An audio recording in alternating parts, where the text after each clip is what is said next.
컨셔스9은 대부 중개업체에서 5년을 일했던 전직 직원을 만났습니다.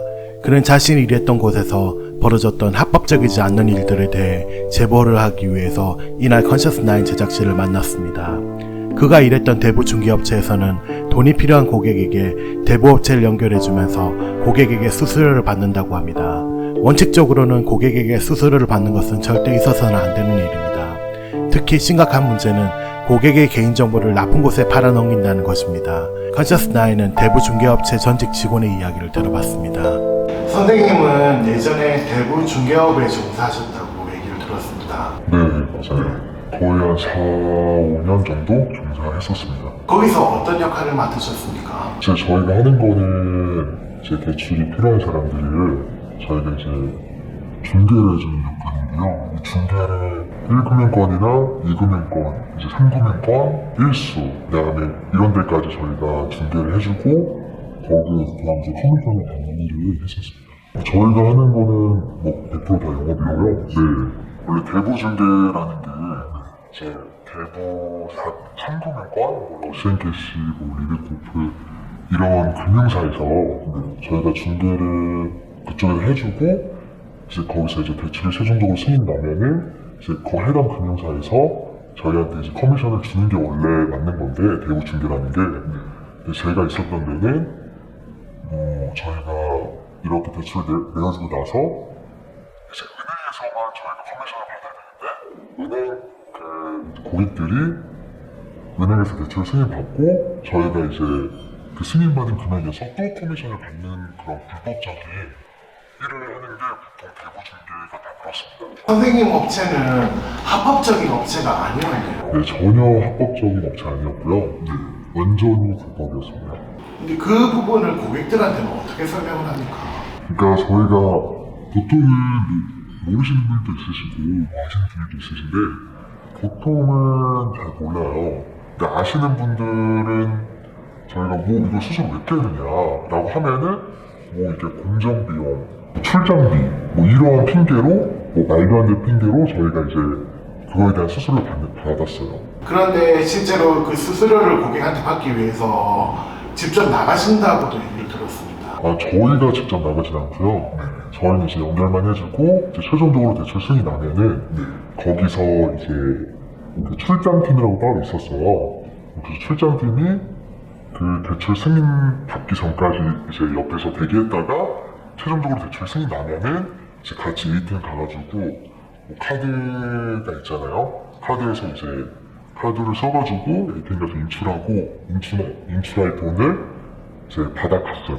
이런 과정이 불법이라고 얘기를 하셨는데 선생님은 어떻게 해서 그걸 아시면서 일을 하신 거예요? 아니요, 처음에도 몰랐고 뭐 나가기 전까지도 제가 오래 일했었지만 잘 몰랐어요. 왜냐면은 거기서는 항상 저희한테 주입을 시켰어요. 이거는 뭐 절대 불법적인 일인 게 아니다. 이건 뭐 아무 타격도 없고 혹시라도 뭐 잘못되면은 우리 다 막아준다 라고 얘기는 하는데 근데 제가 있었던 동안 이제 많은 사람들이 경찰서에서 조사받고 이런 과정들이 많았어요. 이런 경찰 조사도 이루어지고 하는데 그만둬야 되겠다는 생각은 안 하셨습니까? 그만둬야 되겠다는 생각은 항상 했었는데요. 근데 막상 이게 돈이 되니까 또 이렇게 다녔던 것 같습니다. 한 번도 빠짐없이 1,000만 원 이상은 제가 벌어왔던 것 같아요. 신용도를 일부러 낮게 말해서 유도해서 대출을 받게 하는 경우는 없으시고 그거는 무조건 그게 매뉴얼이에요. 저희가 항상 신용등급이 이 사람은 뭐 1금융권이라고 하면은 뭐 우리은행, 국민은행 뭐 이런 은행들 있잖아요. 기업은행 이런 데서 나가는 사람들인데도 불구하고 뭐 현금 서비스나 뭐 카드론을 최근에 뭐 조금 받았다는 이유로 이것 때문에 신용등급이 너무 낮으셔가지고 지금 뭐 1금융권이나 2금융권에서 대출 안 나온다 3금융권이나 그러니까 최대한 저희한테 수익이 많이 떨어지는 대로 저희가 유도를 하는 거죠. 보통은 이제 대출 금액에 총 승인 금액에 뭐 최대한 20%까지 뭐 집이 있어요. 고객이 뭐 집담보대출로 1억을 받는다 라고 하면 1억이 나오면은 거기에 대한 20%는 2천만 원을 저희가 카드도 ATM 가면은 한정의 카드로 이제 돈이 이제 최대 한도 금액이 있어요. 그래가지고 카드도 미리 이제 대출받기 전에 카드도 여러 장 준비해가지고 최종적으로 대출 승인 받으면은 거기 가가지고 ATM 가서 이제 여러 장 카드로 인출을 해서 돈을 찾아오는 그 출근 팀이 있었습니다. 제일 중요한 게 그러니까 말씀드리고 싶은 게 가능하면은 대구 중개 업체나 뭐 이런 전화 와서 이제 대출을 받는 일을 웬만하면 안 하시는 게 좋은 게 한 번 이렇게 전화번호 팔려나가면은 하루에 100통씩 전화가 와요. 그리고 저희만 전화를 하는 게 아니라 뭐 주식 불법 주식 업체에서도 막 전화가 가고 리딩바 같은 전화가 가고 그 다음에 제일 중요한 게 보이스에서도 그 저희가 이제 최종적으로 대출 끝나면은 그쪽 저희가 이제 보이스 업체나 주식 업체에다가 번호를 다 팔아요.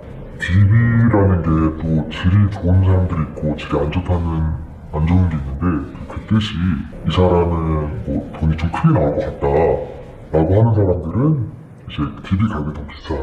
그런 경우에는 뭐 많게는 뭐 보통 막 5만원?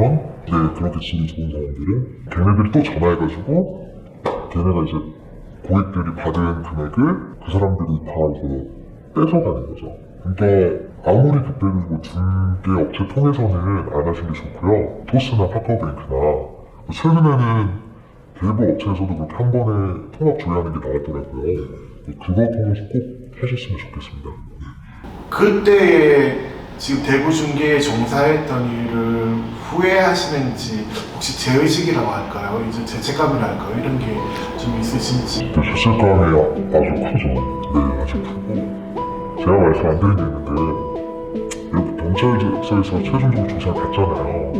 처음에는 제가 말씀드렸다시피 거기서 다 커버를 해준다고 이렇게 한다고 그 직원들한테 말을 해준다고 했잖아요.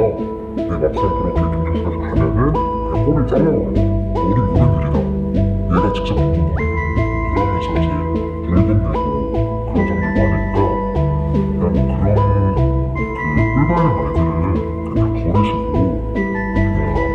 그냥 정상적인 직장 찾아서